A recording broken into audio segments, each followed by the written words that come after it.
حضرت سلیمان علیہ السلام نے ملکہ بلقیس سے نکاح کرنا چاہا، لیکن ملکہ بلقیس کی والدہ ایک جنیہ تھی۔ اسی ملکہ بلقیس کی پنڈلی گھوڑے جیسی تھی۔ جب ملکہ حضرت سلیمان علیہ السلام کی سلطنت میں آئی تو حضرت سلیمان علیہ السلام نے دیکھنا چاہا کہ ان کی پنڈلی جانور جیسی۔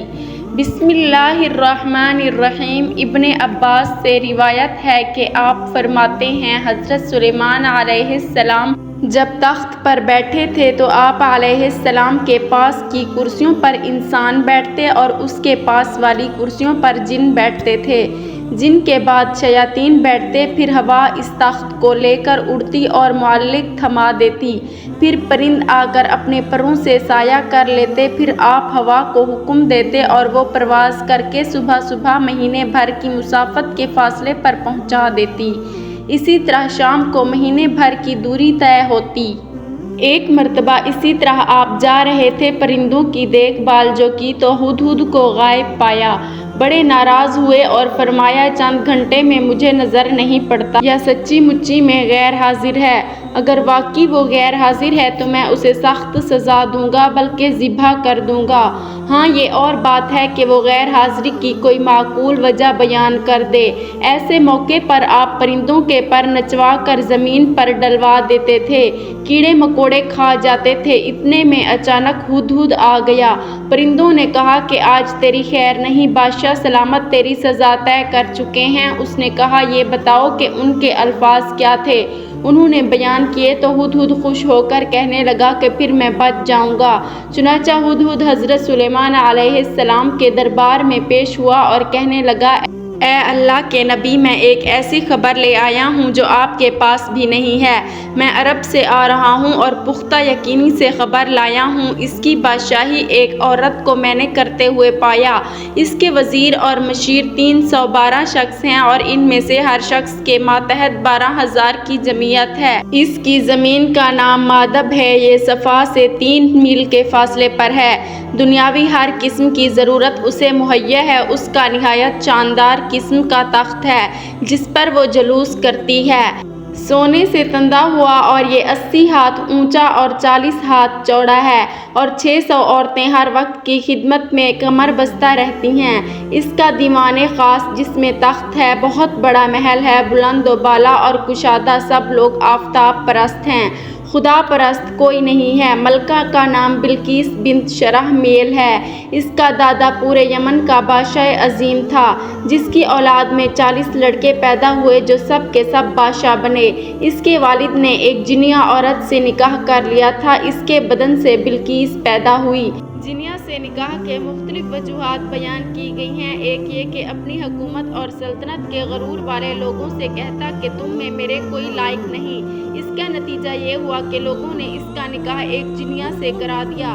سلیمان علیہ السلام ہدہد کا ملکہ بلقیس اور اس کی قوم کے متعلق بیان سن کر کہنے لگے کہ مجھے یہ معلوم کرنا ہوگا کہ تو سچ کہہ رہا ہے کہ جھوٹ بول رہا ہے۔ میرے اس خط کو لے جا کر ملکہ بلقیس کو دے دے اور پھر ان کے پاس سے ہٹ کر دے کہ وہ کیا جواب دیتی ہے۔ ہدہد اس خط کو اپنی نوچ میں دبا کے ملکہ بلقیس کے محل میں پہنچ گیا۔ ملکہ اس وقت خلوت خانہ میں تھی۔ ہدہد نے نہایت خاموشی اور احتیاط کے ساتھ خط اس کے سامنے اس طرح ڈالا کہ وہ جان نہ پائی کہ ہدہد کہاں سے آیا۔ ملکہ اپنی گود میں پڑے خط کو دیکھ کر محتاط ہو گئی اور خوف زدہ بھی، لیکن اتنا اندازہ ضرور ہو گیا کہ یہ کوئی عام خط نہیں ہے، معزز مکرم ہے، اس پر مہر بھی لگی ہوئی ہے۔ اس خط میں لکھنے والے کی تمام اصول بڑھتے گئے۔ خط لکھنے کے لیے پہلی شرط یہ ہوتی ہے کہ خط کا آغاز ہی اس طرح ہو کہ خط لکھنے والے کا نام، پتہ مکتوب الہی کے علم میں آ جائے کہ کس نے خط لکھا ہے۔ ایک اہم بات کہ خط کا آغاز اللہ تعالیٰ کے پاک اور بابرکت نام سے کیا جائے۔ کہا جاتا ہے کہ حضرت سلیمان علیہ السلام سے پہلے کسی نے خط میں بسم اللہ الرحمن الرحیم نہیں لکھی۔ حضرت ابو ہریرہ رضی اللہ تعالیٰ عنہ فرماتے ہیں کہ ایک مرتبہ میں آپ صلی اللہ علیہ وآلہ وسلم کے ہمراہ جا رہا تھا۔ آپ نے فرمایا، میں ایک ایسی آیت جانتا ہوں جو مجھ سے پہلے سلیمان داؤد علیہ السلام کی بات نبی پر نہیں اتری۔ میں نے استفسار کیا وہ کون سی آیت ہے؟ آپ نے فرمایا بسم اللہ الرحمن الرحیم۔ خط مختصر لیکن بلیغ انداز میں تحریر کیا گیا تھا۔ خط سے شاہانہ انداز ہی نہیں پیغمبرانہ شان بھی ظاہر ہوتی تھی۔ بسم اللہ سے ابتدا اس امر کی طرف اشارہ تھا کہ سرکشی چھوڑ کر ایک اللہ کی عبادت کرو۔ یہ کسی بادشاہ کا نہیں بلکہ پیغمبر کا دعوت نامہ ہے۔ ایک اللہ کی عبادت کرو۔ ملکہ عقل مند تھی، معاملات کو کس طرح طے کیا جائے بخوبی جانتی تھی اور وہ با اختیار بھی تھی۔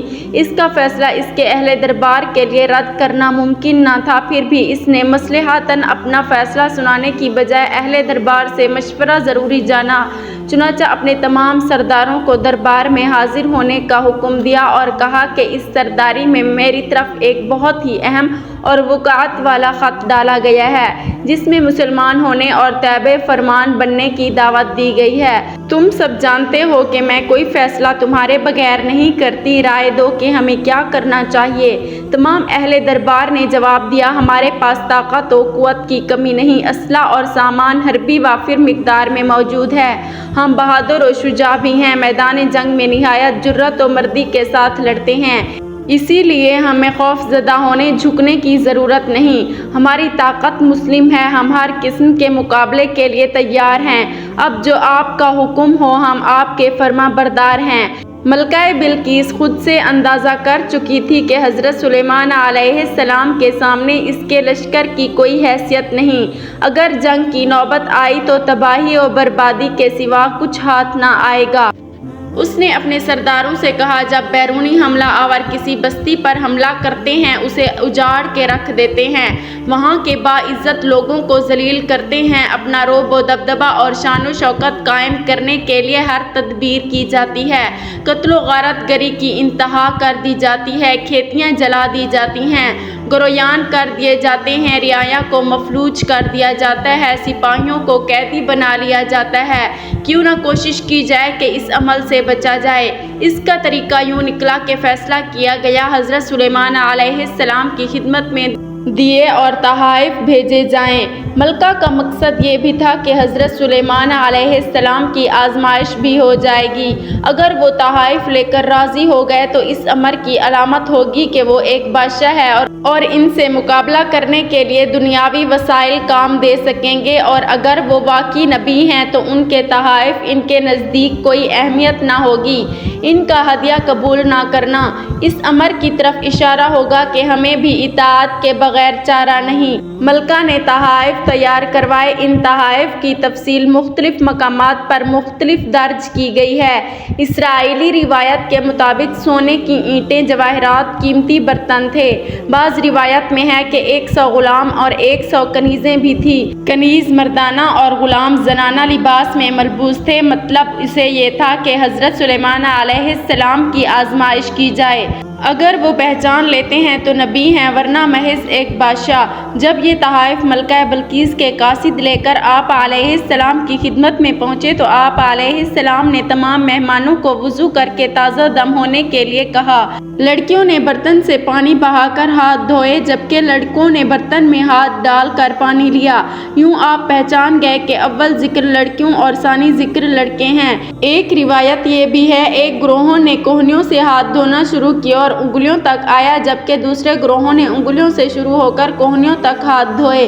بہرحال حضرت سلیمان علیہ السلام نے دونوں کو الگ الگ پہچان لیا۔ اسرائیلی روایت کے مطابق ملکہ بلقیس نے اپنی حتمی چند آزمائش سوالات بھی کیے، جن میں سے ایک یہ بھی تھا کہ ملکہ نے ایک برتن بھی بھیجا جس کے لیے فرمائش تھی کہ اسے ایسے پانی سے بھرا جائے جو زمین کا ہو نہ آسمان کا۔ حضرت سلیمان علیہ السلام نے اس کی فرمائش پوری یوں کی اور ان کے پسینے کے قطرے اس برتن میں جمع کرا دیے۔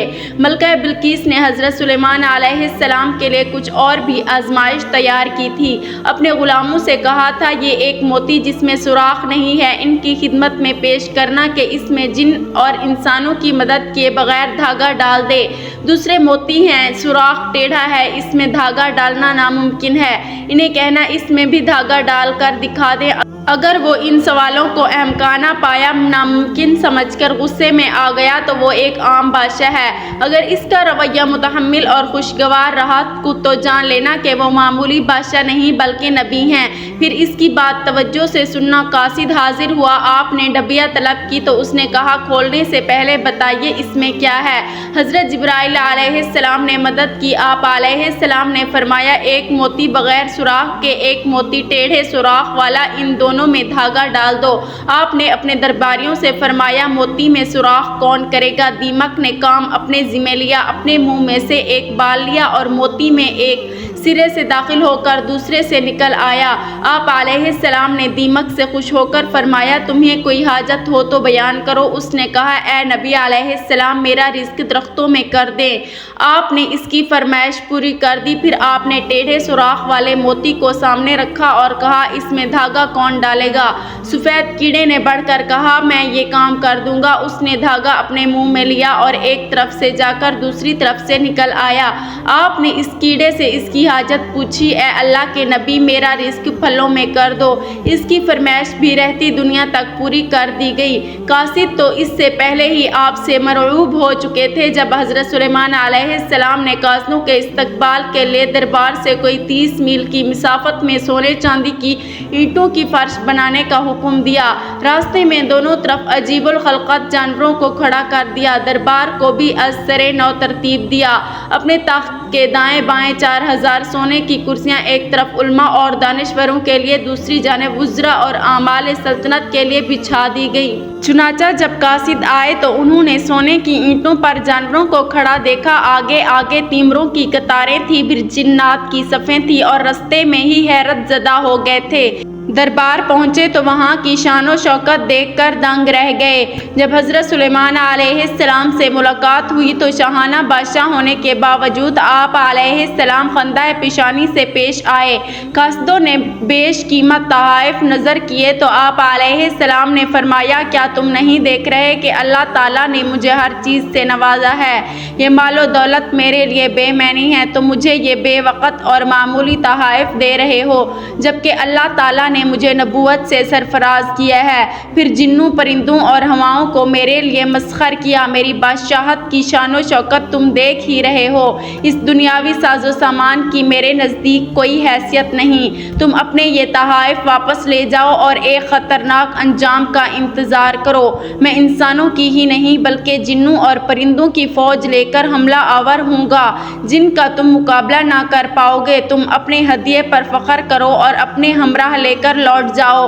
قاصد حیران و پریشان ہو کر واپس ہوا۔ حضرت سلیمان علیہ السلام کے دربار کے احوال کے علاوہ ان کے اعلان جنگ بھی ملکہ کو سنایا۔ ملکہ جان گئی کہ وہ بادشاہ کے علاوہ نبی بھی ہیں اور اللہ کے نبی اور رسول سے لڑنا گویا اللہ سے مقابلہ کرنا ہے جس کی جرأت ہم میں نہیں۔ ملکہ نے حضرت سلیمان علیہ السلام کے دربار میں حاضری دینے کا فیصلہ کیا۔ کہا جاتا ہے کہ اس نے 12,000 سردار منتخب کیے جن کے تخت 1 لاکھ سپاہی تھے۔ حضرت سلیمان علیہ السلام نے دور سے کوئی باہر اٹھتا ہوا دیکھا تو جان گئے کہ ملکہ بلقیس اپنے سپاہیوں کے ساتھ آ رہی ہیں اور مطیع ہو کر آ رہی ہیں۔ اس وقت وہ محل سے 3 میل کے فاصلے پر تھی۔ حضرت سلیمان علیہ السلام نے سوچا کہ وہ میرے دربار کی شان و شوکت کے ساتھ ساتھ پیغمبرانہ معجزہ بھی دیکھ لیں۔ اسی لیے آپ نے اپنی اس مجلس میں کہا جہاں آپ صبح سے دوپہر تک مقدمات کا فیصلہ کیا کرتے تھے اور جہاں جنوں انس بھی شریک ہوا کرتے تھے، فرمایا کہ کیا ملکہ بلقیس کا تخت جس کی بیش قیمت اور نادر ہونے کی بہت شہرت ہے، ملکہ کے میرے دربار میں پہنچنے سے پہلے کوئی یہاں لا سکتا ہے؟ کیونکہ جب وہ یہاں آ جائیں گی ایمان لے آئیں گی، پھر اس کا مال ہم پر حرام ہو جائے گا۔ بہرحال ایک طاقتور اور سرکش جن جو ایک بڑے پہاڑ جتنی جسامت رکھتا تھا وہ بول پڑا کہ اگر آپ مجھے اجازت دیں تو میں آپ کا دربار برخاست کرنے سے پہلے اس تخت کو اٹھا کر یہاں لا سکتا ہوں۔ پھر آپ جانتے ہیں کہ میں بہت ہی امانت دار ہوں اور ذخیرہ جواہرات سے مزین تخت سے کوئی چیز چراؤں گا ہوا نہیں۔ ظاہر ہے کہ جن انسانوں کے مقابلے میں غیر معمولی قوتیں رکھتا ہے، کسی انسان کے لیے ممکن نہیں کہ وہ بیت المقدس سے مغربی یمن جائے اور 1500 میل کا فاصلہ 2-4 گھنٹوں میں طے کر کے تخت یہاں پہنچائے، اور تخت بھی کوئی عام معمولی نہیں، نہایت وسیع و عریض اور وزنی، جس سے اٹھانا فرد واحد کے بس کی بات نہیں، اور پھر تخت بھی وہ جو ملکہ نے سب سے زیادہ حفاظت کے ساتھ شاہی محلات کے وسط میں ایک محفوظ محل میں مکفل کر رکھا تھا، جہاں خود اس کے لوگوں کو رسائی ممکن نہ تھی۔ مجلس شورا میں موجود ایک شخص بول اٹھا، یہ وہ شخص تھا جسے کتاب کا علم عطا کیا گیا۔ آپ کی پلک جھپکتے ہی بیشتر میں چاہتا ہوں کہ آپ کی خدمت میں حاضری کر سکتا ہوں۔ یہاں چند سوالات ذہن میں پیدا ہوتے ہیں کہ یہ کون شخص تھا، کتاب کون سی تھی، علم کیا تھا؟ بعض افراد کا خیال تھا کہ یہ خود حضرت سلیمان علیہ السلام تھے۔ اللہ تعالیٰ نے انہیں علم سے نوازا تھا اور وہ معجزہ دکھا سکتے تھے۔ بعض مقامات پر اسے حضرت سلیمان علیہ السلام کا مقرب صحابی بتایا گیا ہے۔ اس کا نام آصف بن باقیہ درج ہے، جو حضرت سلیمان علیہ السلام کے وزیر تھے اور نسل انسانی سے تعلق رکھتے تھے۔ ابن عباس کے مطابق آپ حضرت سلیمان علیہ السلام کے کاتب تھے۔ آپ کے خالہ زاد تھے، ولی اللہ تھے اور اسم اعظم جانتے تھے۔ کتاب کے علم سے مراد غالباً اسم اعظم کا علم ہے، یعنی تورات، اور بعض کے نزدیک اس علم سے مراد درباری رجسٹر اور سرکاری دفتر مراد، یعنی آصف برقیہ کو ہدایت کے دفتر کی امین ہونے کی وجہ سے یہ علم حاصل تھا۔ وہ تخت محل کسی حصے میں محفوظ ہیں۔ یہ بات البتہ ہو سکتی ہے کہ اللہ نے انہیں کرامت بخشی تھی، جس کے سبب انہوں نے جن کے مختصر مہلت کو بھی طویل جانا اور کہا کہ میں پلک جھپکنے سے پہلے تخت حاصل کر سکتا ہوں۔ چنانچہ لمحہ بھر بعد ہی حضرت سلیمان علیہ السلام نے تخت اپنے سامنے موجود پایا۔ تمام اہل دربار حیرت زدہ رہ گئے۔ کہا جاتا ہے جس کرسی پر پاؤں رکھ کر حضرت سلیمان علیہ السلام تخت شاہی پر چڑھے تھے، اس کے نیچے سے بلقیس کا تخت نکل آیا تو آپ نے فرمایا، یہ میرے رب کا فضل ہے جو مجھے آزمانا چاہتا ہے کہ میں شکر گزاری کرتا ہوں یا بے پرواہ رہتا ہوں۔ لمحہ بھر میں تخت کی یہاں موجودگی میں میرا یہ آصف برقیہ کا کوئی کمال نہیں، یہ سب اسی کی عطا ہے۔ بہرحال تخت پہنچ گیا۔ آپ علیہ السلام نے حکم دیا، اس تخت کی حالت تھوڑی بہت تبدیل کر دی جائے، کچھ ہیرے جواہرات بدل دو، رنگ و روغن تبدیل کر دو، تاکہ جب وہ یہاں پہنچے تو دیکھا جائے کہ آیا وہ اپنے تخت کو پہچانتی ہیں، اس بات سے آگاہ ہوتی ہیں کہ نہیں یہ تخت اسی کا ہے، یعنی اتنا بڑا معجزہ دیکھ کر اور راہ ہدایت پاتی ہیں یا نہیں۔ ملکہ بلقیس دربار سلیمان میں حاضر ہوئیں۔ وہ اپنی طرف سے بڑی شان و شوکت اور فخر و ناز کے ساتھ اونٹوں کے قافلوں کے ساتھ، جس پر عہد و عنبر خوشبو لدی تھی، بہت سونا ہیرے جواہرات لے کر یروشلم آئی تھی۔ جب وہ وہاں پہنچی تو یقیناً یمن اس کے لیے حیران کن تھا۔ اس کے سامنے موجود تخت تھوڑی بہت تبدیلیوں کے ساتھ اس کا اپنا تھا۔ یہاں کیسے آ گیا؟ کہاں یروشلم، کہاں سبا کا علاقہ اس کا محل، اس کے محافظ، اور کہاں کھڑے پہرے دار اس کا تخت؟ یہ کیسے ممکن ہے؟ شدید پہرے کے باوجود تخت یہاں بیت المقدس میں حضرت سلیمان کے دارالسلطنت میں، اسے یہاں کون لا سکتا ہے؟ وہ ابھی شش و بخش میں مبتلا تھی کہ حضرت سلیمان علیہ السلام نے سوال کیا گیا کہ تیرا تخت بھی ایسا ہی ہے؟ ملکہ بلقیس نے واضح جواب دینے کی قدرت نہ رکھتی تھی، مبہم انداز میں بولی، گویا یہ وہی داؤد تھے، یعنی انکار کیا نہ اقرار، محتاط جواب دے دیا، اور یوں گویا ہوئی کہ ہم تو اس کرامت سے پہلے ہی آپ کی نبوت کے قائل ہو چکے تھے، اور وہ جو مشکل سوالات کے جوابات کے حصول کے لیے آئی تھی وہ بات اسے عطا کی گئی۔ ایک سوال یہ بھی تھا کہ اللہ تعالیٰ کا رنگ کیسا ہے؟ یہ ایسا سوال تھا کہ آپ سجدے میں گر پڑے اور خدا تعالیٰ سے فریاد کی کہ اس نے ایسا سوال پوچھ لیا ہے کہ جس کا جواب میں تجھ سے دریافت کرنے کی جرت نہیں پاتا۔ اللہ تعالیٰ نے فرمایا کہ بے فکر ہو جاؤ، تمہارا مسئلہ حل ہو چکا ہے۔ آپ علیہ السلام سجدے سے اٹھے تو آپ نے پوچھا کہ تم نے کیا سوال کیا تھا؟